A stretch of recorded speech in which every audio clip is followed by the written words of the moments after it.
How cryptocurrency actually works. Okay, everyone is talking about cryptocurrencies right now. Bitcoin, blockchain, Dogecoin, Ethereum, NFT. But what does it all mean? Welcome back to Metaverse. In today's video, I'll show you all you need to know about how cryptocurrency actually works.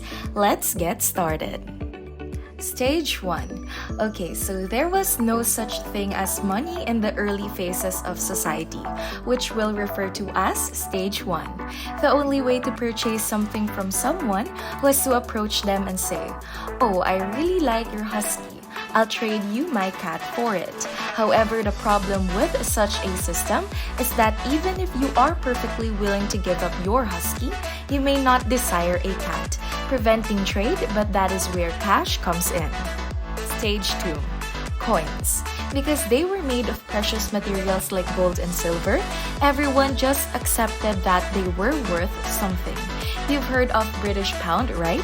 Well, the reason they've called it pounds is that 1 pound literally just used to be 1 pound of silver. And so all of a sudden in trade, it doesn't matter if you don't want my cat. As long as I have coins, we can still trade for your husky. Even if you have no use at all for the silver because it's a precious material. You have the reassurance that you can take that coin to give it to someone else and trade for something that you do want. Convenient, right? Stage 3. But then this evolved to stage 3 as banks become established and governments had control. We realized that as long as there was trust in the system, we could move away from needing to carry blocks of precious metal towards something even more convenient. Paper money does the same thing. But now the money doesn't have value because it's made of pure silver. It just has value because the government says it has value. Like this 10-pound note here in the UK. The note itself is just made of, well, it's actually made of plastic. They've changed it recently because it's more durable. But if you look closely, you can see that all this actually is the Bank of England promising that they will pay the bearer of this note 10 pounds. Really, this is just a receipt, a kind of proof that you own a certain amount of money. Stage 4. But as technologies improved even further, we found even more convenient ways of storing and trading our stuff. We are now in what I would call Stage 4, where more people than ever are buying things online and using credit cards, and really, when you're at that stage, we don't use and we don't see our money anymore. It's not about coins or notes or cats. It's just entries on a spreadsheet. Like when I buy a music album from Amazon, all that's happening is that my bank adds an entry in my spreadsheet that says Kazel now has $10 less, and then Amazon's banks adds an entry that says they have $10 more. So the reason I've given you this entire intro is to give you context on where cryptocurrency sits, and it's seen by many people as the most convenient era of exchange ever. Stage 5. The way to think about a cryptocurrency is that it's 100% virtual. I know the logo for Bitcoin kind of looks like a physical coin. It really is a Bitcoin now. But the crypto, there is no gold, there is no silver, there is no paper. It really is just the transfer of digital assets. The core concept is exactly the same. Think of them as literally just running spreadsheets of who's paid what to do.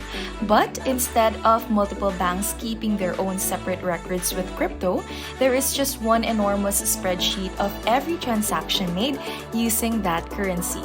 This is called the ledger. Okay, we all have a good spreadsheet, but what's all the fuss about? Why is everyone going crypto crazy? Well, there are some distinct advantages to get a currency system like this. Number 1. Decentralized. This means that while every transaction of a given cryptocurrency is recorded on the same ledger, there are many copies of that ledger, and anyone who is a part of that network has one. You might have heard of cryptocurrency mining or Bitcoin mining. Well, all that is someone who set up a computer to crunch through transactions on their copy of this ledger or spreadsheet.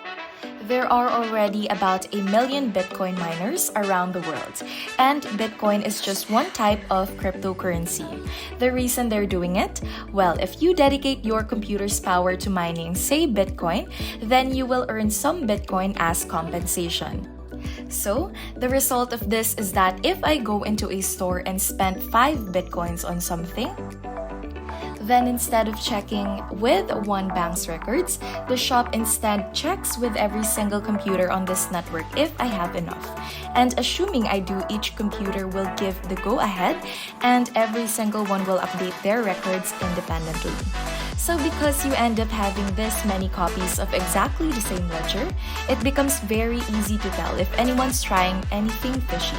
Like if I try to hack into someone's computer that's on the network and give myself more money by adjusting figures on their copy on the ledger, it's not going to get through. The system will realize that 99.9 of the copies on the ledger are saying one thing, but one of them are saying it's something else, so must have been tampered with. There's a very clear organization to this system, and I think people believe in it because they see the future as open, traceable transactions. Much more so than having like some bits of the record over here and other bits over there. And I know it seems complex at this point, but as we go through this, I think you'll realize that for a lot of people in a way, it's simpler. There are plenty of areas in the world that have internet access, which is all you need for crypto, but don't have access to traditional banks, which requires a lot of paperwork and documentation. Number 2, you don't need banks anymore. Everything is stored by the people on this ledger. You can make international payments almost instantly instead of it taking half a day, with no spending limits. Plus, you don't need to worry about exchange rates. You don't need to worry about interest rates, and even transaction fees are close to zero. But this is where the real fun begins. The reason that cryptocurrencies are called cryptocurrencies is that they're secured by cryptography. The one example of this, which a lot of major cryptocurrencies like Bitcoin use, is blockchain. Now, people often get confused by this. Blockchain is not Bitcoin. Blockchain is not a currency itself. Blockchain is just a secure type of ledger. So you know that big spreadsheet that anyone has that's recording transactions? Blockchain is just a way of organizing it, funnily enough, into blocks. So every time I pay for something with Bitcoin, that transaction is recorded as a block. Each block contains transaction data, like who was paid and how much I hash, which is a unique identifier, and the hash of the previous block in the sequence or the last transaction that was recorded. And the pivot on which this system rests is that if something in a block is changed, then the block's hash will change. You might be starting to see where this is going because each block also contains the data of previous block. If the hash of the block here changes, then the next block will no longer have a matching hash with it. And so every subsequent block after one becomes invalid. So if you combine this with what we talked about earlier, this whole idea of 1 million different users all having their own copy of the blockchain ledger, then if I wanted to fraudulently create a transaction that says paid me money, I'd had to not just tamper with a block and every single block after it, but I'd also have to do this on at least 500,000 computers around the world, so that the majority of computers in the system are also consistent with the one I've tampered with. Probably not gonna happen, whereas just hacking into someone's dollar account and sending money myself, that does happen. And it's sometimes as simple as just literally guessing someone's 6-digit PIN. But there's a massive jump between that and trying to hack into 500,000 uncorrelated computers at once. Okay, so cryptocurrencies have their issues. I'm literally going to get to them in a minute, but hopefully you can see why some people are excited about them. And that brings me on to the investments. You've probably heard of people putting money into cryptocurrencies, and all that means is that they've exchanging normal currencies like dollars for cryptos like Bitcoin. They're hoping that those currencies become the next big thing, and therefore suddenly shoot up in a value, in which point they can either earn them, spend them, or just exchange them back for more dollars than they bought them for. There's actually a term for cryptocurrency that skyrocket like this, going to the moon or mooning. But that can mean something very different depending on you or who you talk to. But the one decision that someone would have to make at this point is which cryptocurrency. Because we've talked about Bitcoin, but Bitcoin is just one of over 4,000 different cryptos already, and each of them has different properties. For example, Ethereum, which is the second most invested and can process transaction even faster than Bitcoin. There's one called Cardano, which is considered to be technologically superior. There's one called Litecoin, which has a newer algorithm. So, crypto is in a pretty weird place right now. One of the main ones is exactly this. The reason I think a lot of people don't take crypto seriously is its number one, volatility. Because these currencies are so new and are completely digital, unlike the gold market, no one really knows what they should be worth. As a result, crypto prices are quite speculative and are tied to the news cycle. For example, when a glowing article about them is published, prices spiral upwards. But when Elon Musk posts a tweet criticizing them, the price falls. Number 2, usage. They've not really accepted as a form of payment in most places. Yes, I can now book vacations with crypto and I can donate the Wikipedia with crypto. But there have been a lot of companies that have gone back and forth on it. Microsoft, Tesla, and even Burger King are examples of companies that have said they'll accept Bitcoin and then said they won't. Number 3, environment. This is an environmental concern because the entire reason why many of these cryptos are so secure is because of the concept of transactions being verified many times by many computers. I believe it's a fair criticism that this itself creates a fundamental inefficiency because much computing power requires a lot of electricity. But you could counter this by saying that traditional banking uses more electricity and that there are newer coins with better security. Number 4, criminals. There's also a pretty strong sentiment that because there's no real policing or regulation on crypto right now, it's like the perfect currency for criminals. But to be honest, I think the data speaks for itself on that one. According to the chain analysis, 0.34% of crypto transactions are criminal, and up to 5 of normal cash transactions are criminal. And I think that's because it's a bit of misconception that currencies like Bitcoin are anonymous. They're actually pseudonymous, which means that even though your actual details aren't visible to everyone, your public key, your unique identifier, will be permanently baked into the blockchain upon making transactions with it.